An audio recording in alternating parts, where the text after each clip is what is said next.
Sam Wyche from the NFL Report on the job Kevin Stefanski has done with the Browns this season. And Mike, we've seen a lot of coaches pull their teams through adversity this season, especially going with the backup quarterback route. And I've got to give some praise to Kevin Stefanski. I think when we come down to what's going, the Coach of the Year award, everyone talks about that in a million different ways. You can justify it for a lot of coaches. Kevin Stefanski's got to be there. I mean, they've been there through 4 quarterbacks. They've lost their starting running back, their starting right tackle. They've dealt with a whole lot.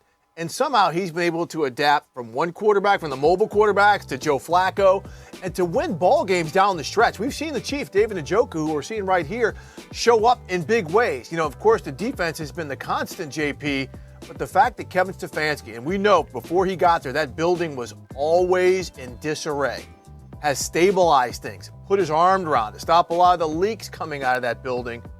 The fact that he has been able to be a CEO and a good head coach at the same time in a season like this, I think, has been huge. Fred, I can't argue with that. And I've been accused of being a Stefanski apologist or whatever you want to say. I think he's a really good head coach, and I think he's proven it.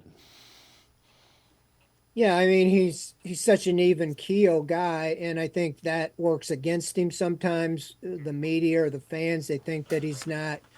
He drones on after a loss. We've been there. We're just doing the best we can, and the cliches.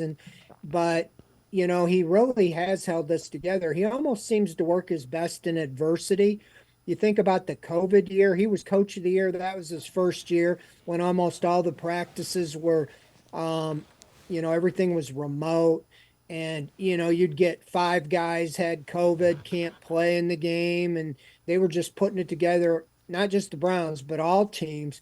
But doing that, they got to the playoffs. They won a playoff game. And this year, you could look at the same thing. It's almost a better job. We don't know how it's going to end up in these final 3 games. But with, like you said, 4 different quarterbacks and a plethora of injuries, not only, you could have went further.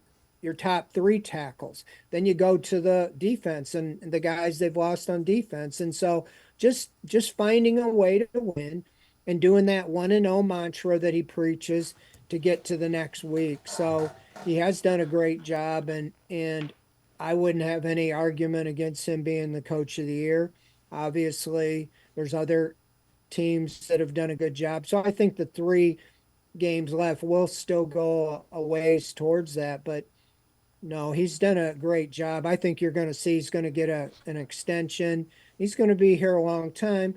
And the Browns haven't had stability. As much as people want to turn things over, with the bad play calls or this and that, there's something to be said about stability. We see that with Baltimore. You don't have to look beyond the division. With Baltimore, Cincinnati, Pittsburgh, they've been successful. Part of it is because you're getting where you're building on what you have. We all know too well with Cleveland is that things go bad. You fire the coach, you start all over. Everybody wants their own people. It's a rebuild.